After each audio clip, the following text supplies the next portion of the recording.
May it please you on this Monday, either morning, afternoon, or evening. Today we are here to discuss the film Marshall, which is about Thurgood Marshall and one of the cases, which was, I think, State of Connecticut versus Spell. Yes, And yeah, there we go. That's my introduction because I go to court school. Mm-hmm. You're spending thousands of dollars and going to school again just to say that. Congratulations. Thank you.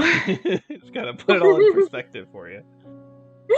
Okay, well, I have some background information, not necessarily regarding the specific case, but regarding some stuff I learned about Thurgood Marshall, because I'm actually taking a summer class about, like, racism in American law, and, like, I learned a very interesting bit of information about Thurgood Marshall in his college days, which is, so in the movie, you do see Langston Hughes, who is a poet and overall English nerd.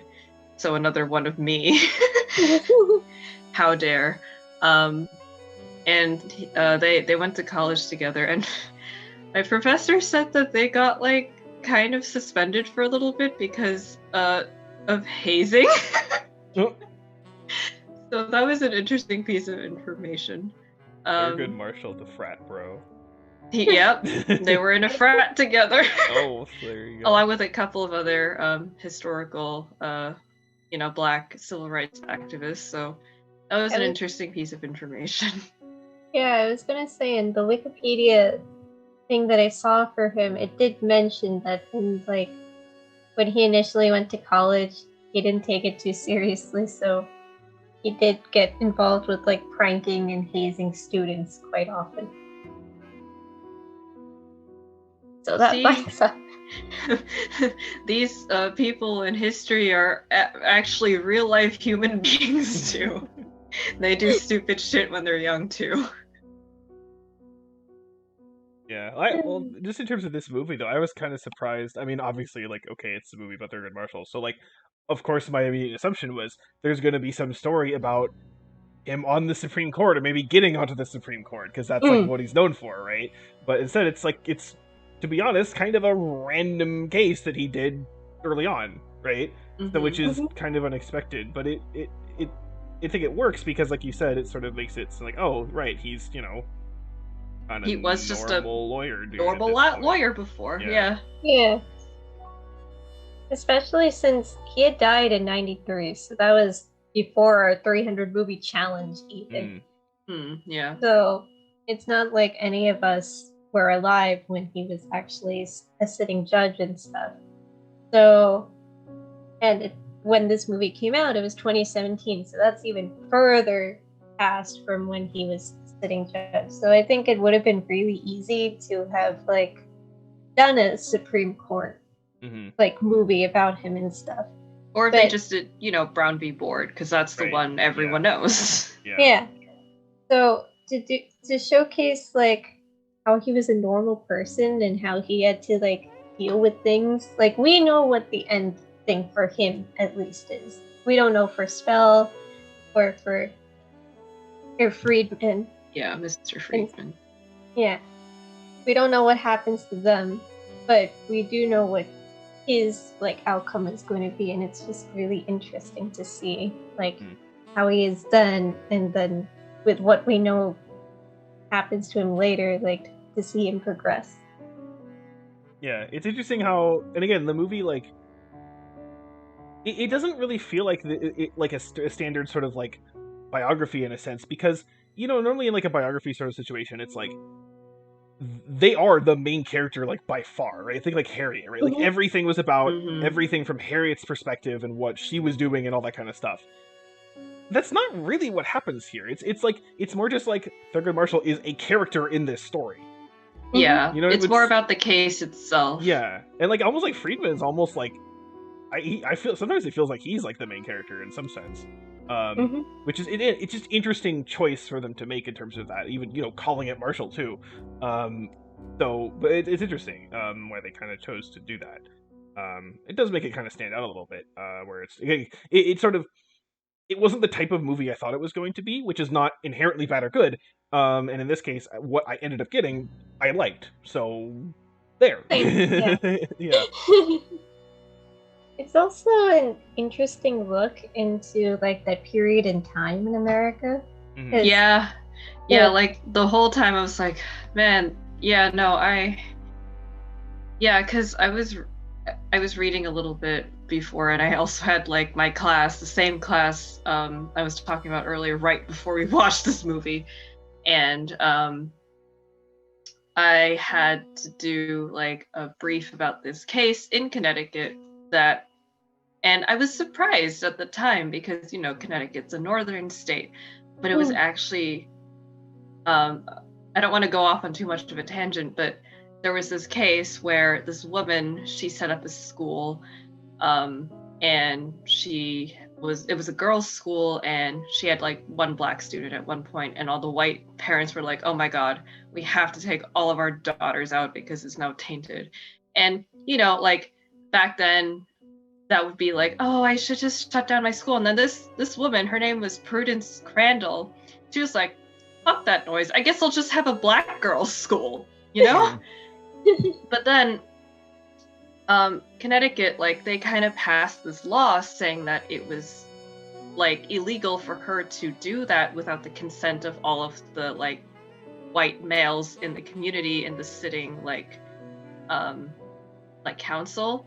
They tried her for oral council. Yeah, so they tried her for having a school for black girls just because she wanted to educate anyone. Mhm. And yeah, so like with that background information and then seeing that this case took place in Connecticut, I was like, wow, like you see the history is like coming through, and it's like racism is everywhere in America, and I think when you have that nuance, like when we're children, we're taught that like North good, South bad, but it's not like that. It's like affluent whites tend to be like this and poor whites tend to be like this. It depends on like what they're being quote unquote threatened by other people who don't look like them and who threaten their place in society. And yeah, if you guys would like to read about some stuff, Wikipedia is very like valuable in some regards because you can read about Prudence Crandall, who is a fucking badass.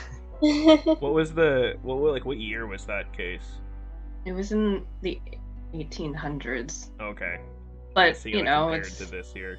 I think it was about 100 years prior to when this case probably took place, like in the 1940s or something. Before Civil War, even too. Yeah, I mean, again, even now, it's not like, again, we're in so liberal places. It's like, well, what is it? Granted, I know that part of this is purely just because of how many people live in California as a whole, but there are more conservatives in California than there are in Texas. Because like even though everyone thinks of California is like, oh, it's all liberals, it's like 60-40 at most, honestly. It's so it's not. And I mean, funny story, apparently just like, I don't know, a mile or so away from me, there was a house that had a bunch of like Trump paraphernalia around it. I didn't even know that this was a thing, but apparently it exploded like a week ago. And so everyone's like, oh, so it was a meth lab, okay. But, oh my god! So that's a thing. Welcome to California, I guess. But anyway, Marshall. Yes. But yeah, no. Well, also, hold on, just one second. Talking about the time period, because like, again, obviously this is simplified, but like when we learn like U.S. history in school or whatever, it's it's very much sort of segmented into like eras, right? Yeah. Where you have like, the thing in the 1900s, you have like basically the Gilded Age leading into World War I, which leads into the Roaring '20s, and then the Great Depression, and then World War II, and then Mhm. everyone's like happy for 10 years, and then civil rights happens. You know what I mean? It's very much like segmented off this way. So here, when you have like, oh, it's like early 40s, like World War II is happening, Nazis are a thing, but we're dealing with a civil rights issue. You know what I mean? It's like, Mhm. it's a little bit, it's like, oh, right, this still happened, even when it's not, the time for it to happen. You know what I mean? Yeah. So that's something that's also kind of nice to acknowledge in that sense. Yeah, I Mhm. was also going to say that it was kind of like, just because there's like it's not written down as like something that happened in history, like as you said, like this is a civil rights issue, but they bring up like the Nazis and everything in this because it's 1941. It's kind of like, just because it's not the quote unquote civil rights era doesn't mean that there weren't things happening in like that spot in time. Like, Yeah. in that way, like saying, like putting things in categories kind of leaves out everything else that's happening, because there's like women's rights also that's happening. There's also children's rights, because like Fallon, you brought up like how you have like before World War I and stuff, if there's like the Gilded Age and stuff, and during that there was like a bunch of things with like making sure that like children weren't dying in Yeah, factories, workers and workers' rights and yeah, that kind workers' of rights stuff. and unions and all that stuff. And then you have Reconstruction and that whole mess and everything.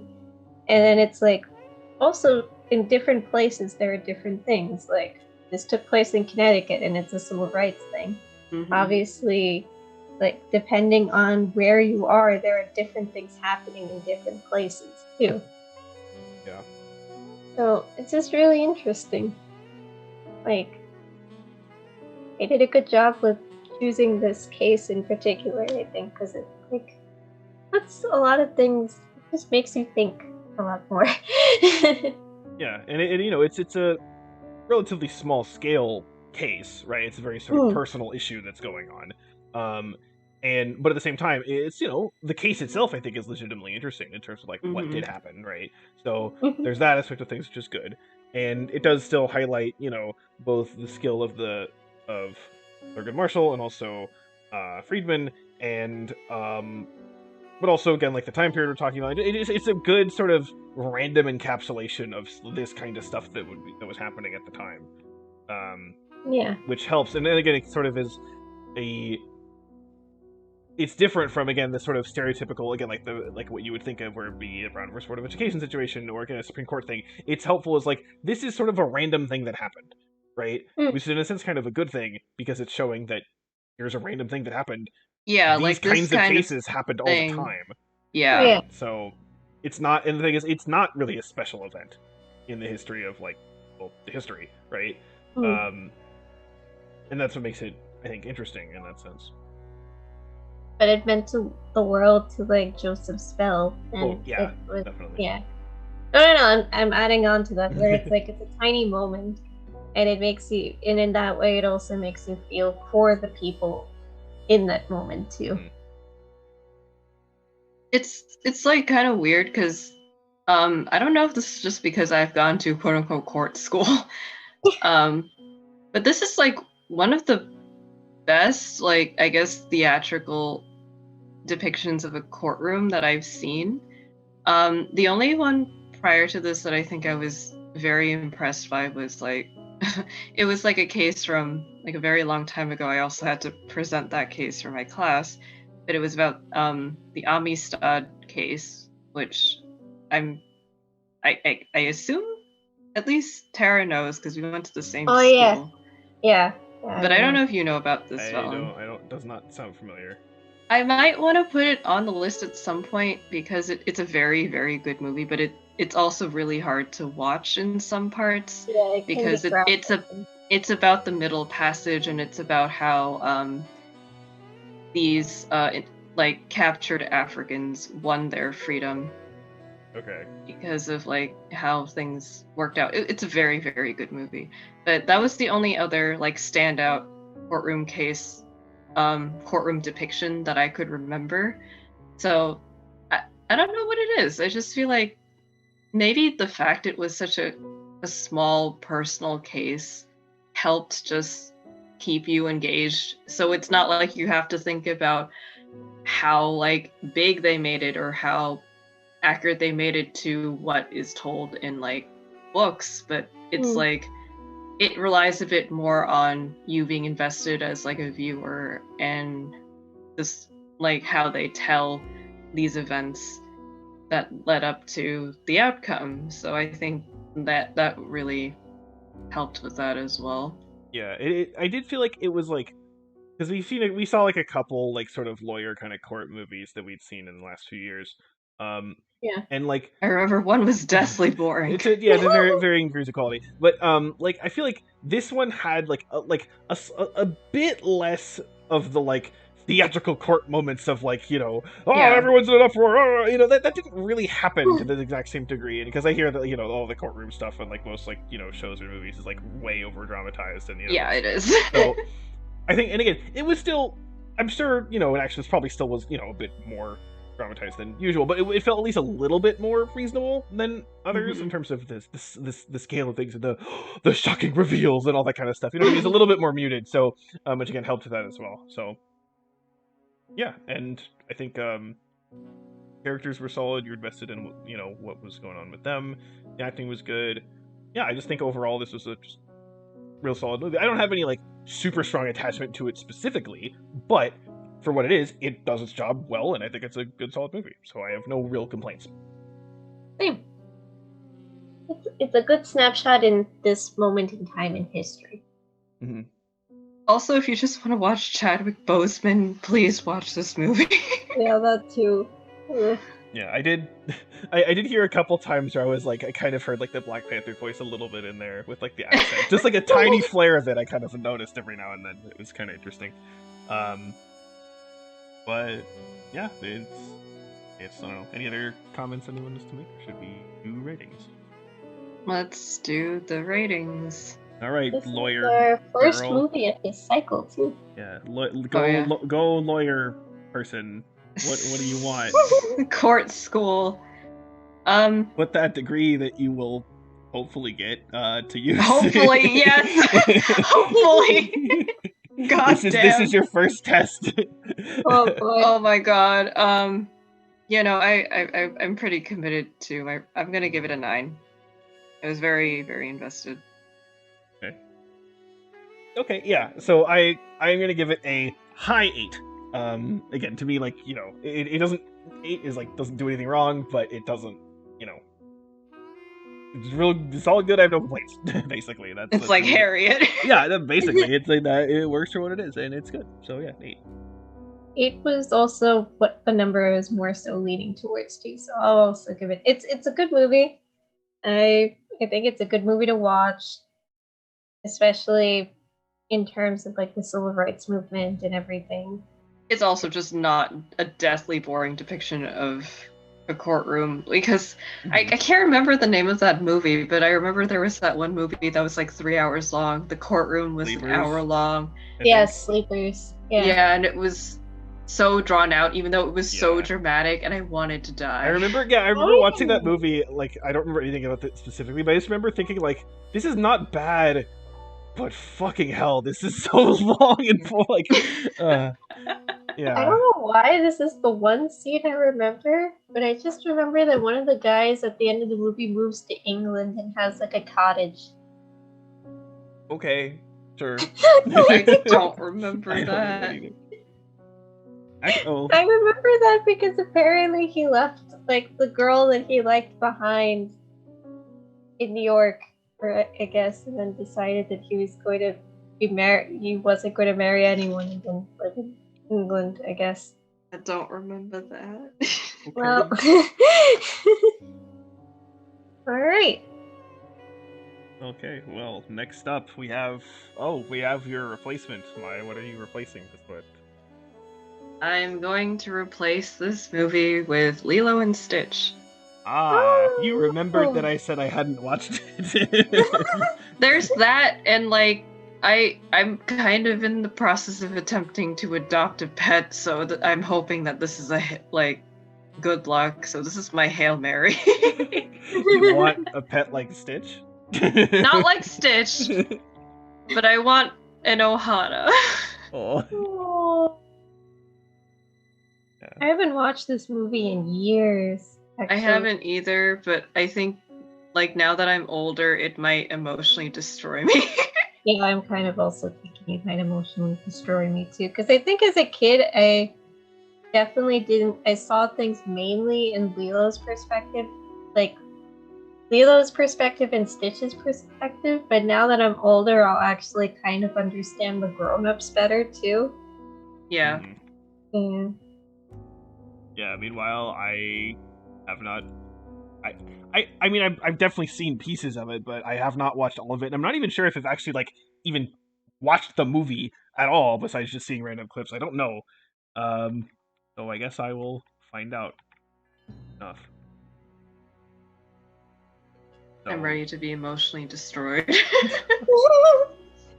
boy, well, speaking of potentially being destroyed, what's next for us? Yeah, I saw the something that we can't mention yet because it's a huge spoiler for next year, and then Oh yeah, that too. that will be a big thing. That will be emotionally Oh destroying. god, Everyone has to wait like at Several least 5 to 6 months before we even reveal what's happening. Oh god, Yeah. I'm like weirdly excited for that. I'm also kind of weirdly excited and scared at the same time. I mean, I'm down for it too, so. There we go. But in the meantime, what do we get instead? Yes. What are we watching? Round and We are round we getting- go. Where Oh do we no, the stop? depressing one! Oh no! Fuck! Roma! Bye! Oh boy. Okay, so Take what me do back to Marshall! Alright, so what do we all know about? I think none of us have seen this movie, No. right? All I know is No. it's Mexican and it's sad. God! About this movie. That's all I know. All I know is that this is probably going to emotionally destroy us, and it won Academy Awards. Yeah. Damn! It's Mexican and sad! That's all I know. What? Okay, well, I mean, you could say that about Coco too, but. Yeah, well, this is like, I think actually just like in Spanish, so. Yeah. We're gonna need subtitles. I think so. I'm not 100% sure. We'll find out. Okay. Oh boy. So see you next time for Big Bye, Sad. we get emotionally destroyed next time. Bye.